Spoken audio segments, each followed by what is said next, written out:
শাহরু রমাদান রমজানুল মুবারক এমন একটা মাসের নাম উনজিলা ফীহিল কোরআন, যেই মাসে কোরআনের মতো মহাগ্রন্থ, ঐশী বিধান, ডিভাইন বুক, আসমানি কিতাব, সর্বকালের সর্বশ্রেষ্ঠ আশ্চর্য একটা কিতাব কোরআনুল করিমকে নাজিল করা হয়েছে।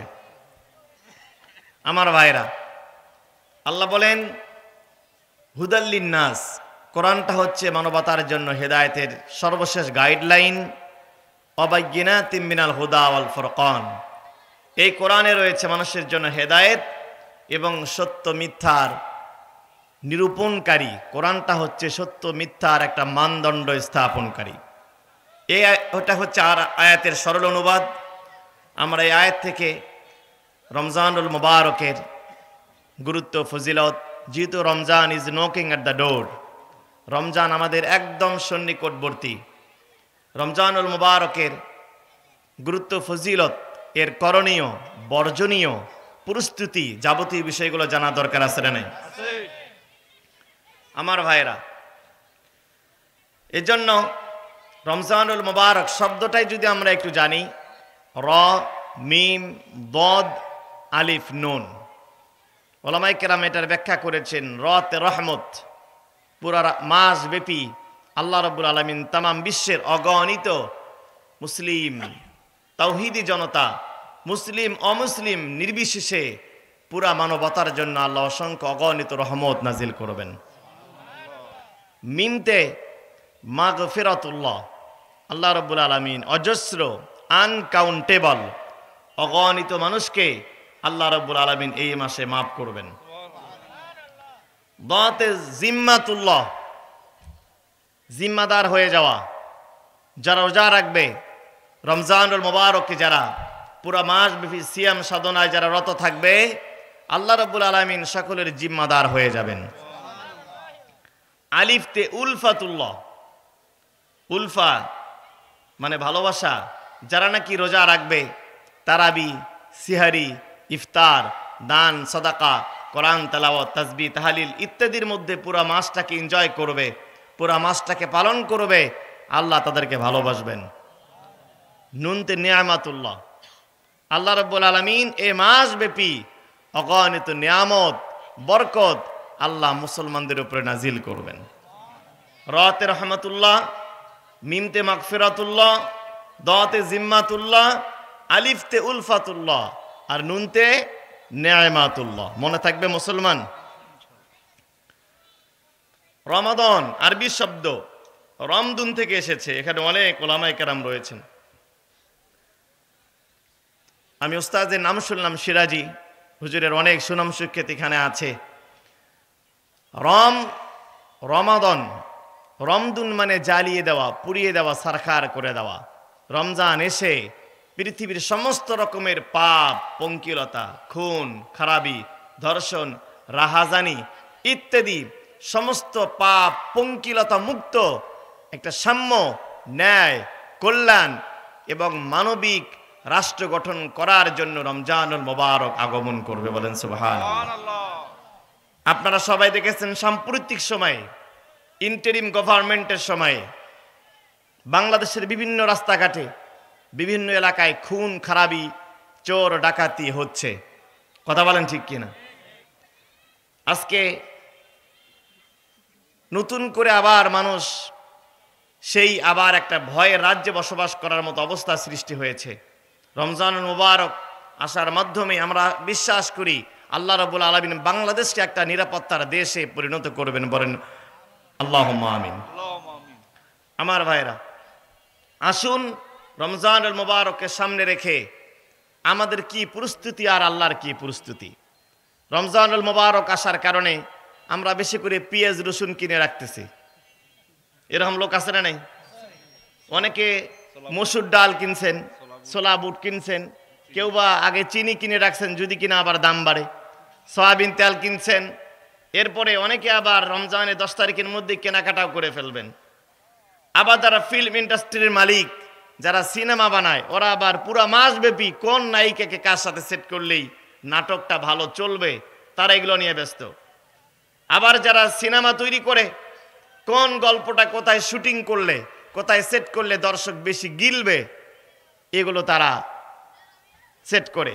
এই জন্য দেখবেন ঈদের পরে 7 দিন তারা লেখে ঈদের প্রথম দিনের নাটক, ঈদের দ্বিতীয় দিনের নাটক, ঈদের তৃতীয় দিনের নাটক, ঈদের চতুর্থ দিন, পঞ্চম দিন, ষষ্ঠ দিন, সপ্তম দিন। তার মানে কি, পুরো রমজানুল মুবারক ব্যাপী যে ইফতারির সওয়াব ইনকাম করলেন, সাহারি করলেন, দান খয়রাত করলেন, সদাকা করলেন, রাত জেগে তাহাজ্জুদ পড়লেন, ঈদের পরে 7 দিন এখন ওই সিনেমাগুলো গিলে ফেলেন আর নেকামলগুলো সব বরবাদ হয়ে যায়। ঈদের প্ল্যানটা এরকমই, যারা সিনেমাগুলো বানায়, যারা এরকম নাটক সিনেমা তৈরি করে, ওরা এই কারিকুলাম অনুযায়ী তৈরি করে পুরো রমজানে যা ইনকাম করেছেন পরে 7 দিন দেখবেন দল বেঁধে ঢাকা থেকে মেয়ে আসছে, ছেলে আসছে, নাতিপুতি আসছে, সবাই মিলে বড় স্ক্রিনে বসে, বড় টিভির পর্দায় বসে এ সমস্ত অশ্লীল বেহায়াপনা নাটক সিনেমা দেখে দেখে রমজানের সব ইবাদতগুলো নষ্ট করে ফেলে। ঠিক কিনা ভাইরা আমার? এজন্য আমাদের পরিস্থিতি ছোলা বুট কেনা নয়, আমাদের পরিস্থিতি ডাল আর মসুর কেনা নয়, আমাদের পরিস্থিতি কোনো জাগতিক কোনো বিষয় কেনার মধ্যে নয়। রমজানুল মুবারকের কি প্রস্তুতি আমরা নিব এর গাইডলাইন কোরআন এবং সুন্নাহ আমাদেরকে দিয়েছে। আমার ভাইরা, তার আগে একটু জেনে নেন, রমজানুল মুবারক যখন আগমন করে আল্লাহ রাব্বুল আলামিন তিনি নিজেও প্রস্তুতি গ্রহণ করেন। সুবহানাল্লাহ বলবেন না? রমজানুল মুবারক যেই দিন দুনিয়ার আকাশে নেমে আসে, যেই দিন রমজানের চাঁদ আকাশের মধ্যে দেখা যায়, জান্নাতের মধ্যে মৃদু একটা হালকা বাতাস সেদিন বয়ে যায়। সন্ধ্যাবেলায় হালকা বাতাসটা জান্নাতের মধ্যে প্রবেশ করে। এই বাতাসটা যখন জান্নাতীদের মধ্যে চলে যায়, জান্নাতের মধ্যে যে হুর গিলেমান আছে তাদের চুলের মধ্যে লেগে যায়, চুলগুলো হালকা একটু উড়তে থাকে। হুর গিলেমানরা বলে, হে রেদওয়ান ফেরেশতা, জান্নাতে এরকম বাতাস তো কোনোদিন প্রবাহিত হয় না, দুনিয়াতে কোন ব্যক্তি আগমন করেছে, কোন সুসংবাদ আজকে গিয়েছে যার কারণে জান্নাতের মধ্যে এত সুন্দর বাতাস আজকে বইতেছে। রেদওয়ান বলে, হে জান্নাতের হুর পরীরা, হুল গেলেমানেরা, আজকে রাত্রিতে রমজানুল মুবারক পৃথিবীতে আগমন করেছে। আল্লাহ রাব্বুল আলামিন রমজানুল মুবারকের আগমন উপলক্ষে জান্নাতের মধ্যে জান্নাতি বাতাস বয়ে দিয়েছে। শুধু তাই নয়, মুহাদ্দিসিনে কেরাম বলেছেন, আমরা যেরকম রমজানুল মুবারকের প্রস্তুতি গ্রহণ করি, আল্লাহ রাব্বুল আলামিন 11 মাস ধরে জান্নাতুল মুবারককে সুসজ্জিত করেন, ডেকোরেশন করেন। 11 মাস ধরে জান্নাতকে সাজানো হয় শুধু রমজানুল মুবারকের আগমনকে কেন্দ্র করে। এজন্য আমার নেক মামুদের মুসলমানেরা, আমার মা বোনেরা, খুব কান খাড়া করে শুনেন, রমজানুল মুবারককে বরণ করার জন্য আমাদের 1 নম্বর কাজ হলো আল্লাহ রাব্বুল আলামিনের কাছে আমাদের নিয়ত করতে হবে রোজা রাখার। বলেন তো 1 নম্বর কাজ কি? আর জোর চিৎকার করে বলেন, 1 নম্বর কাজ কি? নিয়ত করতে হবে।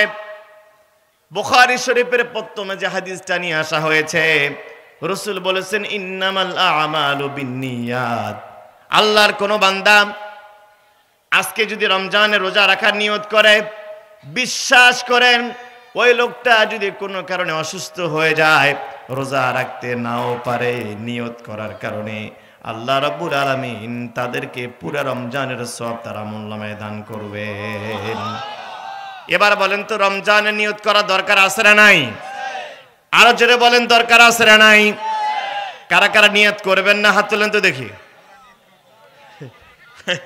আমার ভাইরা বুঝতে পারে নাই। কারা কারা রমজানে রোজা রাখা নিয়ত করেছে হাত তোলেন তো। নারায়ে তাকবীর, নারায়ে তাকবীর, আল কোরআনের আলো। আমার ভাইরা, আমরা পাক্কা নিয়ত করব, আমার মা বোন পাক্কা নিয়ত করবেন, অতীতে রমজান যা হয়েছে আর আমরা রমজানের একটা তারাবি, একটা সিহরি, একটা ইফতার আর নষ্ট করতে চাই না। আমার মা বোনেরা, 2 নাম্বার রমজানুল মুবারকের পরিস্থিতি হচ্ছে বেশি বেশি করে দোয়া করা। পূর্বের যারা আলিম ছিলেন, যারা সালফে সালেহিন ছিলেন, রমজানুল মুবারক আসার আগে 6 মাস আগে থেকেই তারা আল্লাহর কাছে বেশি বেশি দোয়া করতেন। রমজান মাস 6 মাস আগে থেকেই তারা দোয়া করতেন। আবার রমজানের পরে 6 মাস, রমজান আসার আগে 6 মাস আল্লাহর কাছে দোয়া করতেন। বিশেষ করে রজব শাবান মাসে এই দোয়াটা, যেই দোয়াটা বেশি করে করতেন, আমার সাথে পড়েন, আল্লাহুম্মা বারিক লানা ফি রজবা ওয়া শাবান ওয়া বাল্লিগনা রমাদান। যারা আরবি জানেন না, এইভাবে দোয়া করবেন, আল্লাহুম্মা, হে আল্লাহ, বারিক লানা ফি রজব ওয়া শাবান, তুমি আমাদেরকে রজব এবং শাবান মাসে বরকত দাও, ওয়া বাল্লিগনা রমাদান, আর রমজান পর্যন্ত আমাদেরকে হায়াত দাও। বলুন আমিন। আমার ভাইরা, যারা সালফি সালিহিন, তারা 6 মাস রমজান আসার আগে থেকে দোয়া করতেন।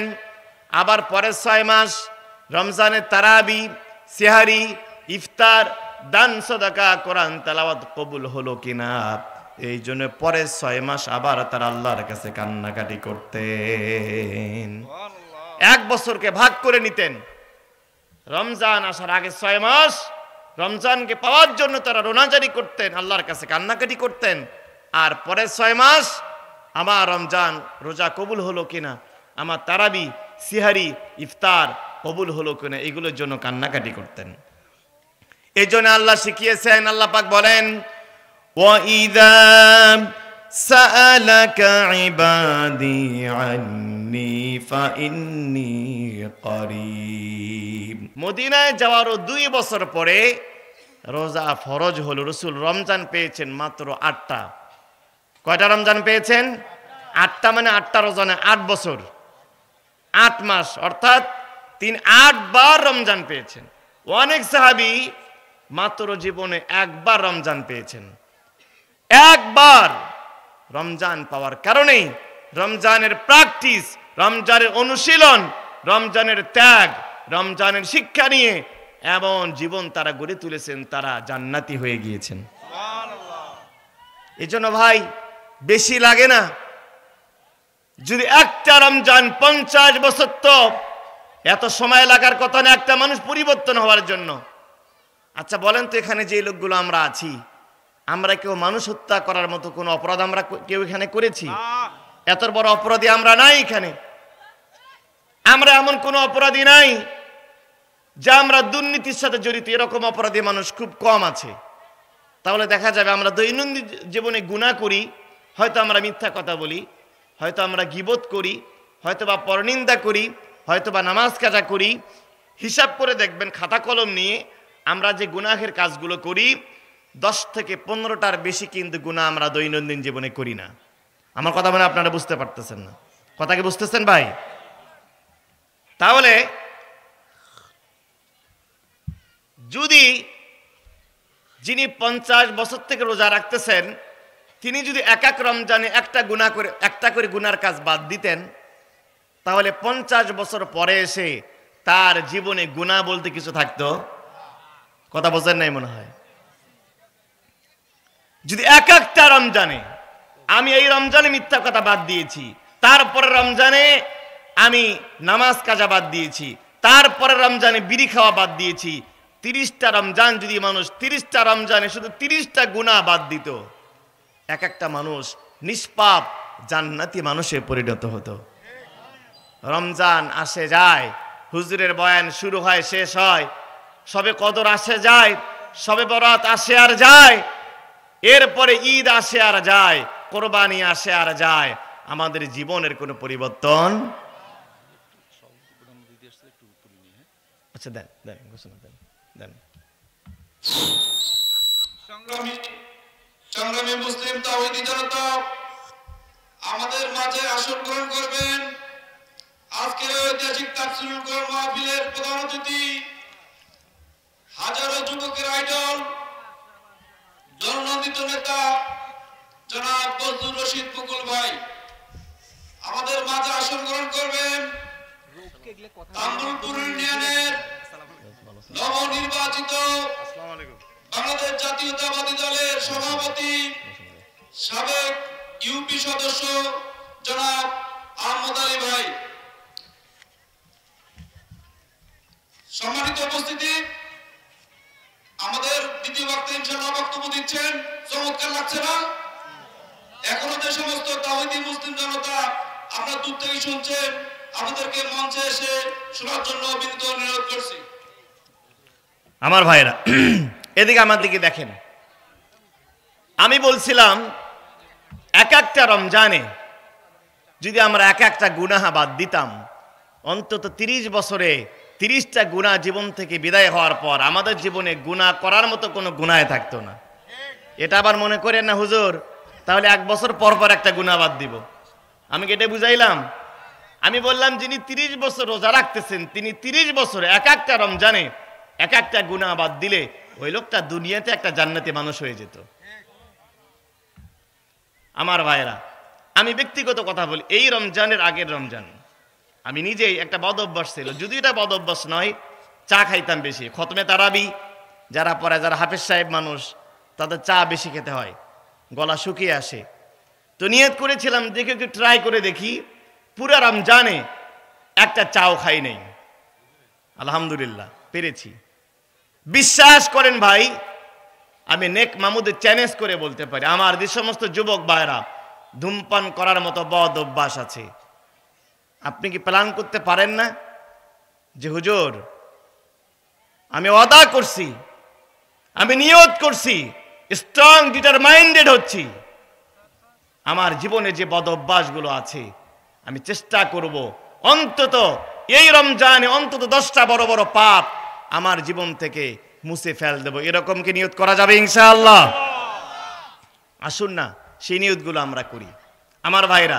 তাহলে রমজানুল মোবারকের তৃতীয় কাজ হচ্ছে পূর্ব পরিকল্পনা করা। কি করা? পূর্ব পরিকল্পনা করা। এজন্য আমরা হিসাব করে খাতা কলম নিয়ে বসবো, যেই গুনাহের কাজগুলো আমরা করে থাকি আমরা বাদ দেওয়ার চেষ্টা করব। এরপরে আসেন 4 নাম্বার, রমজানের ফাজাইল এবং মাসাইলগুলো জানা। খেয়াল রাখবেন, যেই ইবাদত যত বড় ফরজ তার মাসআলা জানাটাও ঠিক তত বড়ই ফরজ। কথা বোঝেন নাই ভাইরা? বলেন তো নামাজটা কি সুন্নত নাকি ওয়াজিব নাকি ফরজ? তাহলে নামাজের মাসআলা মাসাইল জানাটাও ফরজ। হজ আদায় করা ফরজ, হজ্জের বিধিবিধান জানাটাও ফরজ। রমজানের তারাবি, সিয়ার, ইফতার, রমজানটা যেরকম 1 মাস রোজা রাখা ফরজ, রমজান কি কারণে রোজা ভেঙে যায়, কোন কারণে রোজা মাকরু হয়ে যায়, কোন কারণে রোজা ফাসেদ হয়ে যায়, এই জিনিসগুলো জানা সুন্নত নাকি ফরজ? খুব খেয়াল করেন, আমরা যারা হজ করে এসেছি এখানে অনেক হাজি সাহেব আছেন যারা হজ করেছেন। হজ কিন্তু বছরে মোট 5 দিন হজ করতে হয়। হজ বছরে মোট 5 দিন। জিলহজ মাসের 9 তারিখ থেকে শুরু করে 9, 10, 11, 12 এবং 13 তারিখ মাত্র 5টা দিন ফরজ আদায় করতে হবে। মাত্র বছরে 5 দিন হজ ফরজ। এই জন্য দেখবেন একজন হাজি সাহেব যারা হজ করতে যায় অন্তত 1 বছর আগে থেকে প্রস্তুতি নেয়, কে নেয় না? কথা বলেন না কেন? অন্তত 1 বছর আগে থেকে হাজি সাহেব প্রস্তুতি নেয়, তাকে প্রশিক্ষণ দেওয়া হয়, হজ গাইড দেওয়া হয়, হজ্জের মুআল্লিম প্রশিক্ষণ দেয়। ইবাদত মাত্র কয়দিন? মাত্র 5 দিন আপনি হজ করবেন, 5টা আপনার 3টা ফরজ আদায় করতে হবে। মাত্র 5 দিন ইবাদত করার জন্য 1 বছর আগে থেকে প্রস্তুতি নেন, আপনি গাইড পড়েন, প্রশিক্ষণ নেন। এবার আপনি বলেন তো নামাজ কি বছরে 5 দিন ফরজ নাকি দিনে 5 বার ফরজ? হজ বছরে মাত্র 5 দিন। এমন হাদিস সাহেব আছেন সারা জীবনে মাত্র 1 বার হজ করেছেন, তার জন্য কত প্রস্তুতি। কিন্তু যেই নামাজটা আপনার দৈনিক 5 বার ফরজ, এই নামাজটা আপনার হচ্ছে কিনা কোনোদিন কোনো কিতাবও পড়লেন না, কোনো হুজুরকেও বললেন না। এরকম অনেক নামাজি এই এলাকায় আছে না নাই? হজ মাত্র বছরে 5 দিন ফরজ।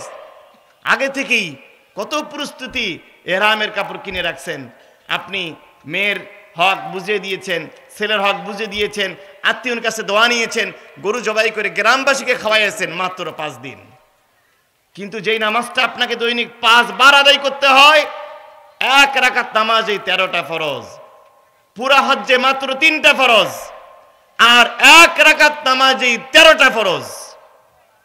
যে ইবাদতটা দৈনিক 5 বার ফরজ, এই ইবাদতের ব্যাপারে যদি জিজ্ঞাসা করি নামাজের ফরজ কয়টা, বাইরে ভেতরে কত ফরজ, অনেকে কয়েকটা লিটার নিয়ে ফেল করবেন। এক লোকে জিজ্ঞাসা করছে যে ভাই ওযুর ফরজ কয়টা, তো বলছে 8-10টা হবে। তো বলতে বলতে 19টা বলে ফেলছে। তো বলছে ভাই বললেন 8-10টা, বললেন 19টা, তাই হুজুর আরো জানি, আপনাদের ভয়ে বলি না।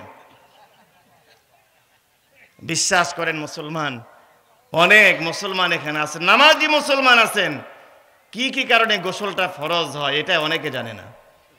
আমার এক মসজিদে কোনো এক তাবলিগ জামাত এসেছিল, আমির সাহেব বয়ান করতেছেন, উনি এটা মোজাকারা করতেছিলেন, তার সাথে এক জামাতে এক মুরব্বী এসেছিলেন, প্রায় 70 বছর বয়স হবে। ওই মুরব্বী নাকি কোনো একদিন তাহাজ্জুদের জায়নামাজে গিয়ে অজর নয়নে তাহাজ্জুদের জায়নামাজে কাঁদতেছিলেন। আমির সাহেব জিজ্ঞাসা করেন মুরব্বী কাঁদেন কেন?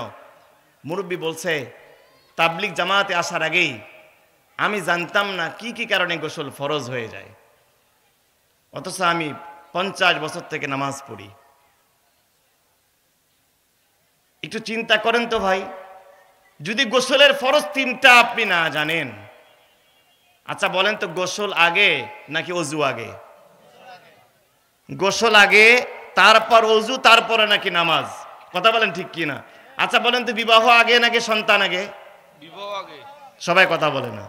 বিবাহ আগে নাকি সন্তান আগে? বিবাহ আগে। যদি কোনো বিবাহ হওয়ার আগে সন্তান হয়, এটা বৈধ নাকি অবৈধ? বৈধ। ঠিক একইভাবে যদি কারো গোসল না হয়ে অজু করে, তার অজুটা অবৈধ, অজু না হয়ে নামাজ পড়লে তার নামাজটাও অবৈধ নামাজ। বিশ্বাস করেন যারা আমরা নামাজ পড়ছি, শতকরা 95 জন মুসলমানের নামাজটা অবৈধ নামাজ, হচ্ছে না, আল্লাহর কাছে যাচ্ছে না। এজন্য যে ইবাদতটা যত বড় ফরজ, ওই ইবাদতের মাসআলা মাসাইল ঠিক সেই রকম গুরুত্ব দিয়ে জানাটাও ফরজ। আমার ভাইরা, এরপরে 5 নম্বরে বিগত রমজানের কাজা আদায় করা।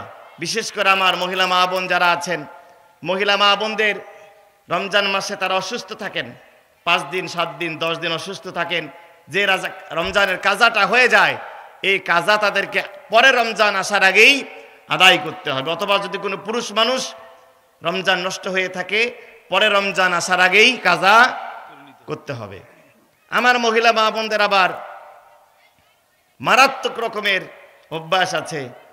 অনেক মা বোন আবার সারাদিন ঘোমটা পরে ঘুরঘুর করে ঘুরে বেড়ায়, মহিলা বক্তার বয়ান শোনে, কিন্তু স্বামীর প্রতি তার বড় অনীহা, স্বামীর প্রতি তার বড় আনুগত্য নাই।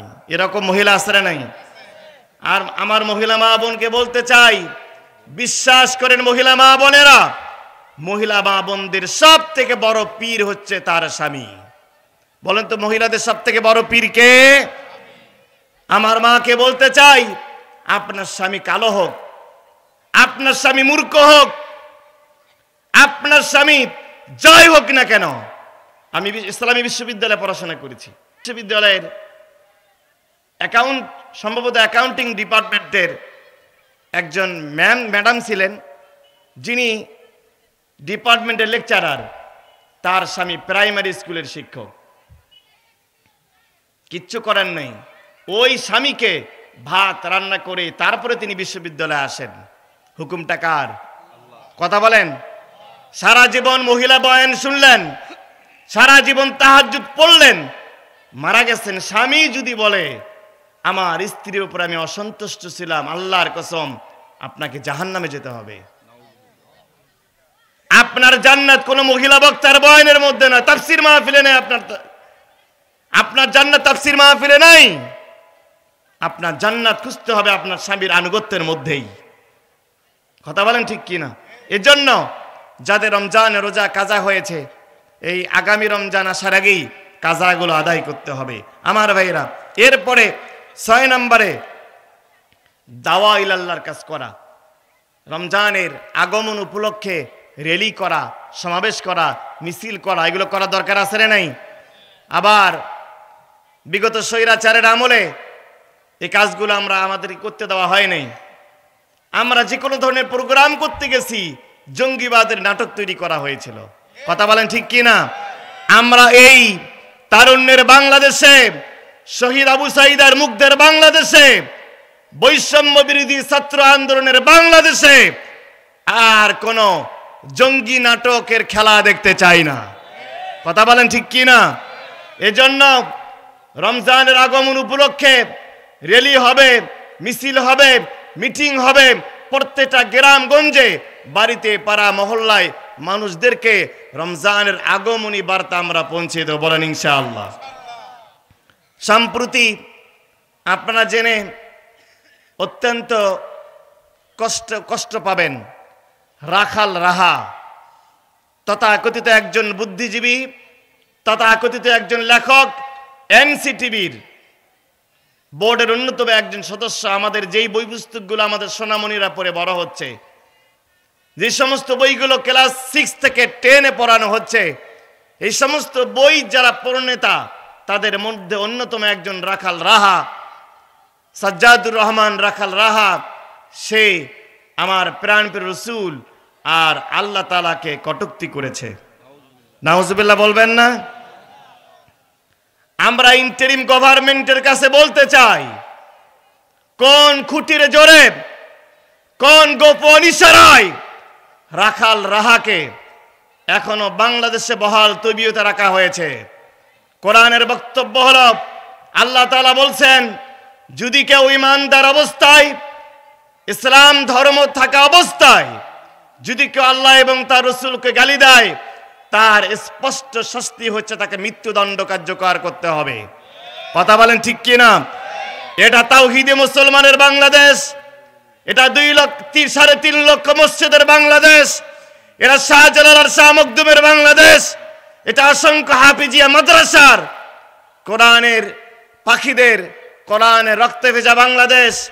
এই কোরআনের বাংলাদেশে রাখাল রাহার মতো কোন মোরতাদকে আমরা দেখতে চাই না। আমরা ডক্টর মোহাম্মদ ইউনূসকে বলতে চাই, অনতি বিলম্বে এই বাংলাদেশকে যদি আপনি স্থিতিশীল করতে চান, অনতি বিলম্বে রাখাল রাহাকে জনসম্মুখে ফাঁসির ব্যবস্থা করতে হবে। যদি আপনি করতে ব্যর্থ হন, যদি কোনো গোপন ইশারায়, কারো মদদে যদি আপনি রাখাল রাহার বিরুদ্ধে অ্যাকশনে না যান, এদেশের 16 কোটি মুসলমান এত বড় আন্দোলন গড়ে তুলবে, এত বড় জনবিস্ফোরণ হবে, বঙ্গোপসাগরের পানি দিয়ে সেই আন্দোলনকে নিভাতে পারবেন না। তার কারণ আমরা তো সেই রাসূলকে মহব্বত করি। এই রাসূলকে বাঁচাতে গিয়া বদরের যুদ্ধে একজন সাহাবী, তার বাবা আসছে রাসূলকে মারার জন্য। সাহাবী বলছেন, বাবা আপনি সরে যান। বাবা আবার চলে আসছে রাসূলকে মারার জন্য। সাহাবী বলছেন, আমি কথা ভুলে যাব যে আপনি আমার বাবা, যদি আপনি আবার আমার রাসূলকে আক্রমণ করতে আসেন। সাহাবীর বাবা আবার আক্রমণ করতে এসেছে। সাহাবী বলেন, সাহাবী বললেন, এক পর্যায়ে আমি আমার রাসূলের ইজ্জত আর সম্মান বাঁচাতে গিয়ে, আমার রাসূলের জীবন বাঁচাতে গিয়ে আমার বাবার দেহ থেকে মাথা আলাদা করে ফেলেছি। বলেন আল্লাহু আকবার। আমরা সেই ধর্মের বিশ্বাস করি, আমরা সেই ধর্মকে লালন করি, আমরা সেই রাসূলুল্লাহর আদর্শকে লালন করি, যে রাসূলকে বাঁচাতে গিয়া সাহাবায়ে কেরাম নিজের বাবাকে হত্যা করেছেন। সুতরাং আপনি আমার বাবাকে গালি দেন, মেনে নেব, আমার দলকে গালি দেন, মেনে নেব, আমার ফ্যামিলিকে গালি দেন, মেনে নেব, কিন্তু আমার রাসূলকে নিয়ে, আমার কোরআনকে নিয়ে, আমার আল্লাহকে নিয়ে আমার ইসলামকে নিয়ে যদি কটূক্তি করো, যতদিন পর্যন্ত এক ফোঁটা রক্ত শরীরে থাকবে, বাংলার জমিনে কোন নাস্তিকের, কোন কটূক্তিকে দেশের মানুষ বরদাস্ত করবে না, করবে না, করবে না।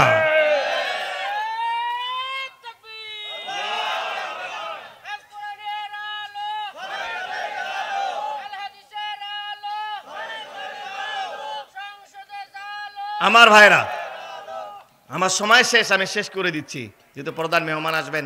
বিরক্ত হচ্ছেন নাকি আপনারা? রমজান মোবারকের 6 নম্বর কাজ হচ্ছে দাওয়াতি কাজ করা। দাওয়াতি কাজটা আগে মেয়ের কাছ থেকে শুরু করেন, ছেলের কাছ থেকে শুরু করেন।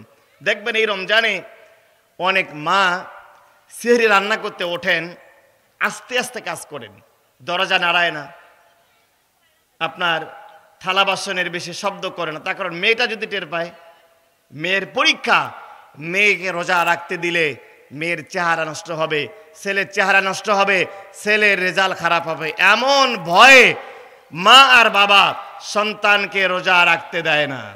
এরকম কুলাঙ্গার মা আর বাবা সমাজের মধ্যে আছে না নাই?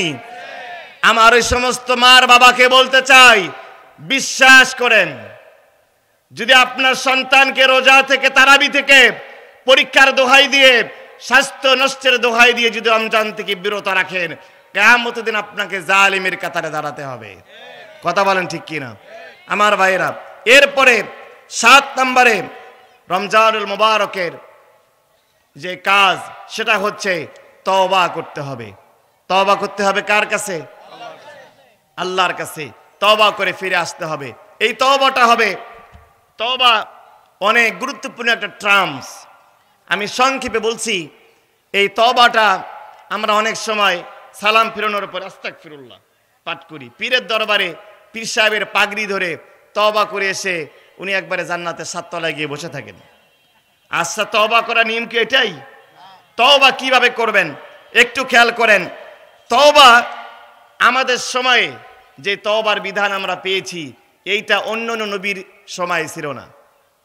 আমার ভাইয়েরা, আদম আলাইহিস সালাম থেকে ঈসা আলাইহিস সালাম পর্যন্ত যখন কোনো মানুষ গুনাহের কাজ করত, কোনো অন্যায় কাজ করত, পরের দিন সকালবেলায় ওই লোকটার ঘরের দরজার মধ্যে লেখা উঠত, ফুলান ইবনে ফুলান, অমুকের ছেলে, অমুকের মেয়ে, অমুক কদ জানা ফিল লাইল, গত রাত্রিতে অমুক একটা মেয়ের সাথে জেনা করেছে। কদ সারাকা ফিল লাইল, গত রাত্রিতে এই লোকটা চুরি করেছে। কদ কতালা নাফসান ফিল লাইল, গত রাত্রিতে এই লোকটা মানুষকে হত্যা করেছে। রাত্রি বেলায় কোন আল্লাহর বান্দা যদি গুনাহ করত, তার ঘরের দরজা এটা আল্লাহ রাব্বুল আলামিন গায়েবী ভাবে লিখে দিতেন। আমার ভাইয়ের একটু বলেন তো, বর্তমান সময়ে যদি এই নিয়মটা থাকতো, আমরা এমন কোন মুসলমান আছি সকালবেলায় সমাজের মধ্যে মুখ দেখাতে পারতাম নাকি কেউ? কথা বলেন না কেন? আমাদের ঘরের দরজায় স্পষ্ট করে লেখা হতো, গত রাত্রিতে ইমাম সাহেব মিথ্যা কথা বলেছে, গত রাত্রিতে বক্তা সাহেব মানুষের গীবত করেছে, গত রাত্রিতে অমুক নেতা মানুষের গম চুরি করেছে, গত রাত্রিতে অমুক মেম্বার মানুষের বিধবা ভাতার টাকা দিয়েছে। এরকম মেম্বার তো মনে হয় এলাকার মধ্যে নাই। কিন্তু আল্লাহ রাব্বুল আলামিন আমাদের নবীর উম্মতের জন্য, শুধুমাত্র বিশ্ব নবীর সম্মানের কারণে আমাদের গুনাহের কথাগুলো দরজার মধ্যে লিখে রাখেন না, আমাদের পিঠের মধ্যে লিখে রাখেন না। আল্লাহ রাব্বুল আলামিন বলেন, ইয়া আইয়ুহাল্লাযীনা আমানু তুবু ইলাল্লাহ তাওবাতান নাসুহা। বলেন আল্লাহু আকবার। আল্লাহ তাআলা বলছেন, হে ঈমানদারেরা, তুবু ইলাল্লাহ, আল্লাহর কাছে তওবা করো, তাওবাতান নাসুহা, তাওবায়ে নাসুহা করো। তাওবায়ে নাসুহা কাকে বলে? অনেকে ভুল ব্যাখ্যা করেন। বনি ইসরাইলের একজন মহিলা ছিল যার নাম নাসুহা বেগম। এই মহিলা একটা তওবা করেছিল।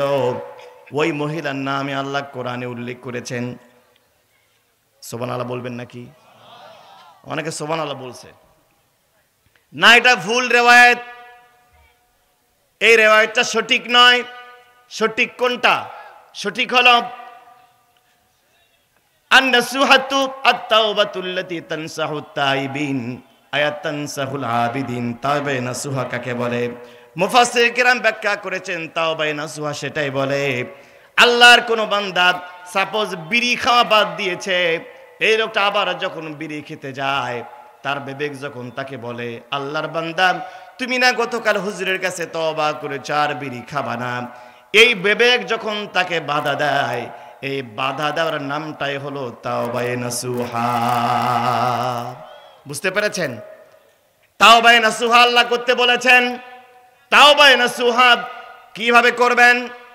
আল্লাহ রাসূলের একজন সাহাবী এই তাওবায়ে নাসুহা তিনি করেছিলেন, যার নাম হলো ওয়াহশী রাদিয়াল্লাহু তাআলা আনহু। ওয়াহশী এমন একজন ব্যক্তির নাম, রাসূলের আপন চাচা, রাসূলের আপন চাচা কলিজার টুকরা আমির হামজা রাদিয়াল্লাহু তাআলা আনহু। আমির হামজা, আমার ভাইরা, ভাই এতবার দেখাতে হবে না, উনি আসলে ছেড়ে দেবো আমি, সমস্যা নেই। আমি কি আপনাদের কোনো, আমি কি কোরআন হাদিসের কথা বলছি না? আসুক একটু, বারবার দেখালে মনোযোগটা নষ্ট হয়ে যায়। তাহলে শেষ করে দিব আমি, শেষ করে দিই। ঠিক আছে, আল্লাহ হাফেজ, আমার জন্য দোয়া রাখবেন।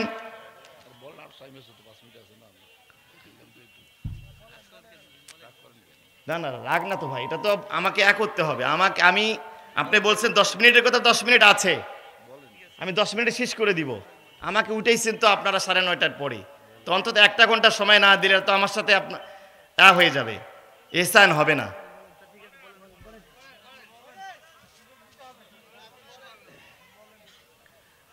যাই হোক, ওনারদের দোষ নাই, আসলে ইন্তেজামিয়া কমিটির উপরেও দোষ দিয়ে লাভ নাই। বিষয়গুলো অনেক ব্যাপার, অনেক অতিথি থাকেন, এগুলো কমিয়ে নিয়ে আসা দরকার। এই জন্য মাহফিলে বক্তা 2 জন রাখা দরকার। তাছাড়া আসলে আমি বলছিলাম ওয়াহশীর কথা, খেয়াল করে এটা বলে শেষ করব। ওয়াহশী রাসূল সাল্লাল্লাহু আলাইহি ওয়াসাল্লামের আপন চাচা আমির হামজা রাদিয়াল্লাহু তাআলা আনহুকে উহুদের যুদ্ধে হত্যা করেছে। শুধু হত্যা করে ক্ষান্ত হয়নি, তার লাশটাকে কেটে 70 টুকরা করেছিল। লজ্জাস্থানটা কেটে টুকরা করা হয়েছে, তার কান আর নাকটা কেটে গলার মালা বানায়া আবু সুফিয়ানের স্ত্রী হিন্দা গলার মালা বানিয়ে সে সেদিন উল্লাস করেছিল। নাউজুবিল্লাহ বলতে ইচ্ছা করে না? পৃথিবীর ইতিহাসে এমন নৃশংসতা, এমন অসভ্যতা, এমন জঘন্য ব্যবহার কেউ করেছে বলে আমাদের জানা নেই। এই ওয়াহশী একটা লাশের সাথে এত জঘন্য আচরণ করেছে। 8ম হিজরিতে রাসূল যেদিন মক্কা বিজয় করলেন, সাহাবায়ে কেরাম দেখতেছেন ওয়াহশী পালায়া যাচ্ছে মক্কা থেকে। সাহাবায়ে কেরাম বলছে, ওয়াহশী কোথায় যাও? ওয়াহশী বলতেছে, আমি রাসূলের চাচার সাথে যে খারাপ ব্যবহার করেছি, আমি তার চাচার লাশের সাথে যে নৃশংস ব্যবহার করেছি, আমার মতো গুনাহগারকে তো রাসূল আজকে মাফ করবেন না। আমি এই জন্য রাসূলের ভয়ে আমি মক্কা থেকে পালিয়ে যাচ্ছি। সাহাবায়ে কেরাম বলেন, ওয়াহশী তুমি পালাও না, তিনি তো রাহমাতাল লিল আলামিন, তিনি তো দয়ার নবী, তিনি তো মায়ার নবী। নবীজির কাছে যাও, হয়তো বা নবীজি তোমাকে মাফ করে দিতে পারেন। ওয়াহশী বলেন, আমি লুকায়া লুকায়া নবীজির কাছে গেলাম। যাওয়ার পরে বললাম, ইয়া রাসূলুল্লাহ, ইয়া হাবিবাল্লাহ, উরিদু আন আসলামু, উরিদু আন উসলিমা, আমি ইসলাম গ্রহণ করতে চাই, ওয়ালাকিন লা উসলিমু হাত্তা আসমা কালাম আল্লাহ, কিন্তু একটা সত্য আমার আছে, একটা সত্য আছে, এই সত্যটা মেনে নিলে আমি আপনার হাতে হাত রেখে মুসলমান হতে চাই। একজন খুনি, সে আবার সত্য দিচ্ছে রাসূলকে, স্পর্ধা কত! আপনার বাবার খুনি যদি আপনার কাছে এসে বলে যে আপনার সাথে মিউচুয়াল করতে চায়, একটা সত্য আছে, আপনি মানবেন? কথা বলেন না কেন ভাই? এমন নৃশংস একজন হত্যাকারী এসে রাসূলকে বলছে, ওয়ালাকিন উরিদু আন উসলিমা, আমি ইসলাম গ্রহণ করতে চাই, ওয়ালাকিন লা উসলিমা, কিন্তু ইসলাম গ্রহণ করব না হাত্তা আসমা কালাম আল্লাহ, যতক্ষণ আল্লাহ আমার ব্যাপারে স্পষ্ট কোরআনের আয়াত নাজিল না করবেন।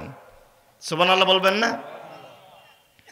নবীজি যেহেতু কাউকে নিরাশ করবেন না, তিনি তো দয়ার নবী, তিনি তো মায়ের নবী। নবীজি অপেক্ষা করতে লাগলেন। নবীজি একটু পরে দেখেন আকাশ থেকে জিবরাইল আলাইহিস সালাম নামতেছেন। জিবরাইল এসে বলতেছেন, ইয়া রাসূলুল্লাহ, আল্লাহ রাব্বুল আলামিন কোরআনের আয়াত নাযিল করেছেন, ওয়াল্লাযীনা লা ইয়াদউনা মা'আল্লাহি ইলাহান আখার ওয়ালা ইয়াকতুলুনান নাফসাল্লাতী হারামাল্লাহু ইল্লা বিল হক ولا يزنون ومن يفعل ذلك يلقى أثاما। আল্লাহ তাআলা তিনটা সত্য দিলেন। ওয়াল্লাযীনা লা ইয়াদউনা মা'আল্লাহি ইলাহান আখার, যারা আল্লাহর সাথে শরীক করে না, কোন দেবদেবীর পূজা করে না, কোন মূর্তি পূজা করে না। 2 নম্বরে ওয়ালা ইয়াকতুলুন নাফসাল্লাতী হারামাল্লাহু ইল্লা বিল হক, যারা অন্যায়ভাবে মানুষকে হত্যা করে না। ওয়ালা ইয়াজনুন, এবং যারা জিনা করে না। তিনটা শর্ত, শিরিক না করা, মানুষ হত্যা না করা, আর জিনা না করা। এই তিনটা কাজ কেউ যদি না করে, ওয়া ইয়াফআল যালিকা আলকা আসামা, আমি আল্লাহ রাব্বুল আলামিন তাকে কোনো শাস্তি দেব না। ওয়াসি বলতেছি, ইয়া রাসূলুল্লাহ, আমি তো তিনটা কাজই করছি, আমি দেবদেবীর পূজাও করছি, এরপরে আমি মানুষ হত্যা করছি, অগণিত মানুষকে খুন করছি, আপনার চাচাকে হত্যা করছি। ওয়ালা ইয়াজনুন, আল্লাহ জিনা করতে নিষেধ করছেন, আমি অসংখ্য মেয়ের সাথে জিনাও করেছি। নাউজুবিল্লাহ বলবেন না? আমার নেক মামুদের যুবক ভাইকে বলতে চাই, ওয়াসির তওবা শুনতেছেন আপনারা? শুনতেছেন? এত বড় একজন অপরাধীকে আল্লাহ মাফ করেছেন। কিভাবে? খেয়াল করেন। কেন আপনি নিরাশ হয়ে যাচ্ছেন? কেন আপনি আল্লাহর দয়া থেকে দূরে সরে যাচ্ছেন? আল্লাহর দয়া অসীম। ওয়াসির মতো ব্যক্তিকে আল্লাহ মাফ করেছেন। ওয়াসি বলতেছে, ইয়া রাসূলুল্লাহ, ইন্নী আশরাকতু বিল্লাহ, আমি আল্লাহর সাথে শরীক করেছি। ওয়াকাতালতু নাফসাল্লাতী হারামাল্লাহু ইল্লা বিল হক, আমি মানুষের হত্যা করেছি, ওয়াজানাইতু, এবং আমি জিনাও করেছি।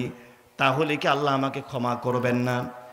আল্লাহ রাব্বুল আলামিন এবার আয়াত নাজিল করলেন, পরে আরেকটা আয়াত নাজিল করলেন, ইল্লা মান তাবা ওয়া আমানা ওয়া আমিলা আমালান সালিহান ফাউলাইকা ইউবাদদিলুল্লাহু সাইয়্যাতিহিম হাসানাত ওয়া কানা আল্লাহু গফুরুর রহিমা।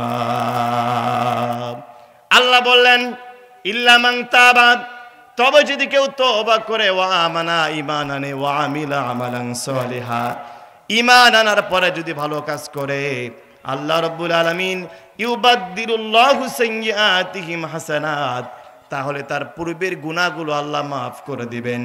ওই গুনাহ পরিমাণ আমল আল্লাহ তার নেকি দ্বারা পরিবর্তন করে দিবেন। আল্লাহ সত্য দিলেন দুইটা, ঈমান আনতে হবে এবং ভালো কাজ করতে হবে।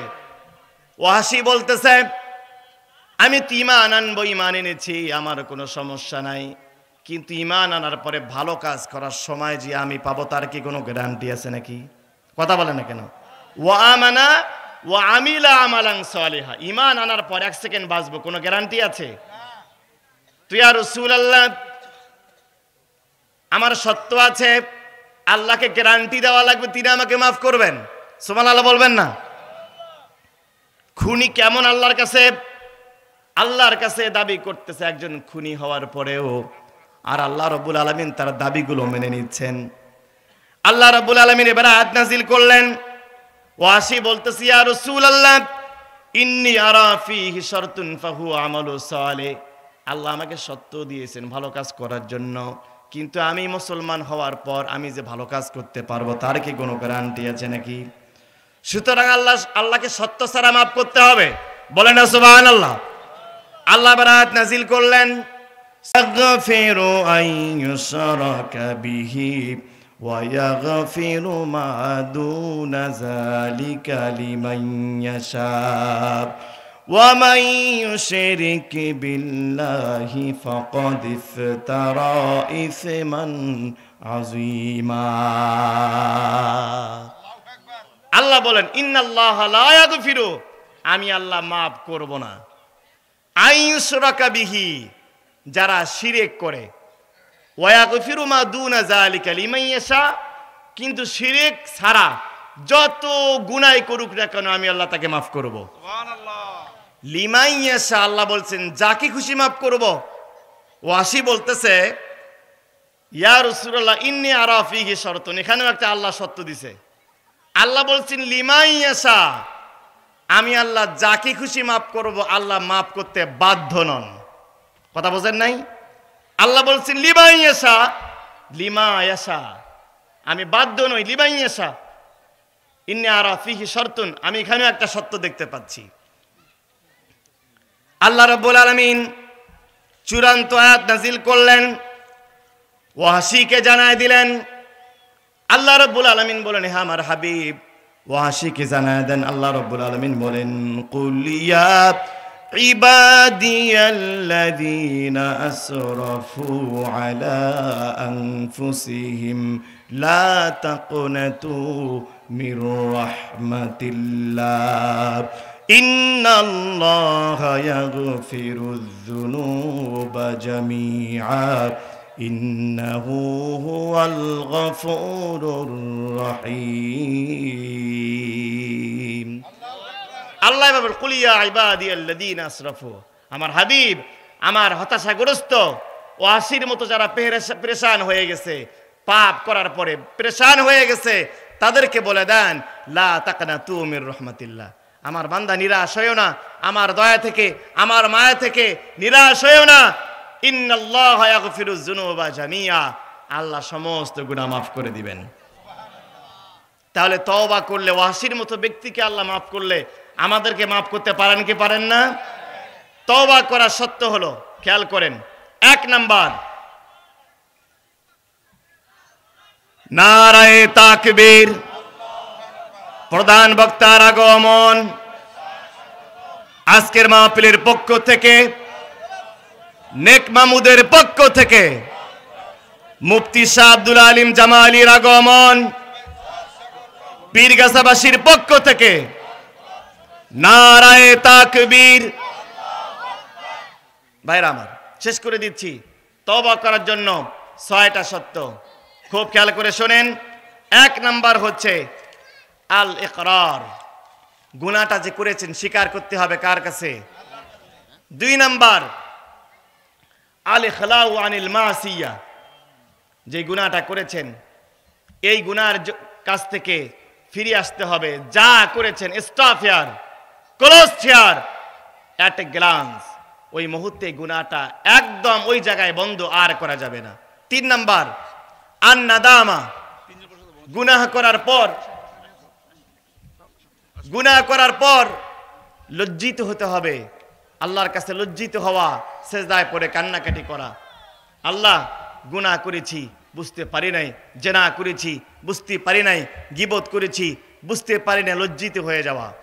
আমরা বড় অবাক হয়ে যাই, বিগত 15 বছরে যারা নাকি মানুষ হত্যা করেছিল, যারা গতকাল একটা পোস্ট করা হয়েছে বৈষম্য বিরোধী ছাত্র আন্দোলনের পক্ষ থেকে, 5টা লাশ এখনো মর্গে পড়ে আছে। 5টা লাশ এখনো মরে পচে যাচ্ছে, গলে যাচ্ছে, এদের ওয়ারিশ খুঁজে পাওয়া যাচ্ছে না। বলা হয়েছে 5 মার্চের মধ্যে যদি যোগাযোগ করা না হয়, লাশগুলোকে বেওয়ারিশ হিসাবে তাদেরকে দাফন করা হবে।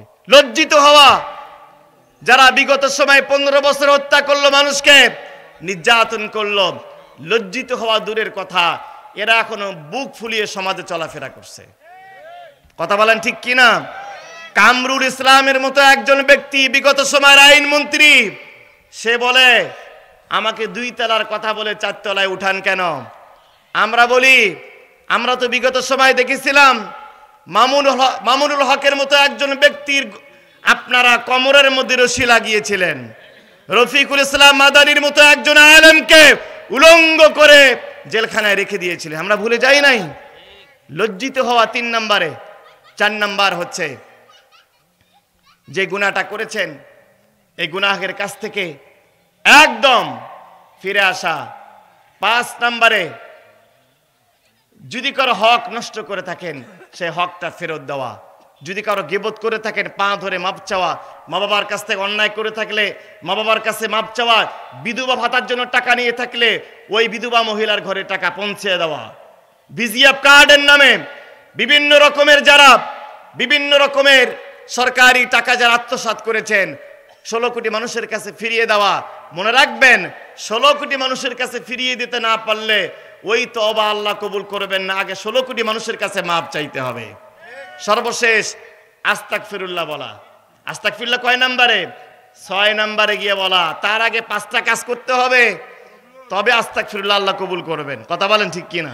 আমার ভাইরা, আমি আর বাড়াতে চাই না। রাগ করেছেন আপনারা নাকি? ভাই মনে একটু রাগ করছে নাকি? যাই হোক, দোয়া চাই আপনাদের কাছে। আল্লাহ যদি চায় সামনে আবারও দেখা হবে। যে কথাগুলো বলেছি রমজানুল মুবারককে ফ্রুটফুল করার জন্য, রমজানুল মুবারককে এনজয় করার জন্য, রমজানুল মুবারকটাকে আমাদের জীবনে প্র্যাকটিস করার জন্য এই আমলগুলো আল্লাহ সবার আগে আমাকে তারপর সবাইকে করার তৌফিক দিন। আমিন। আসসালামু আলাইকুম ওয়া রাহমাতুল্লাহি ওয়া বারাকাতুহু।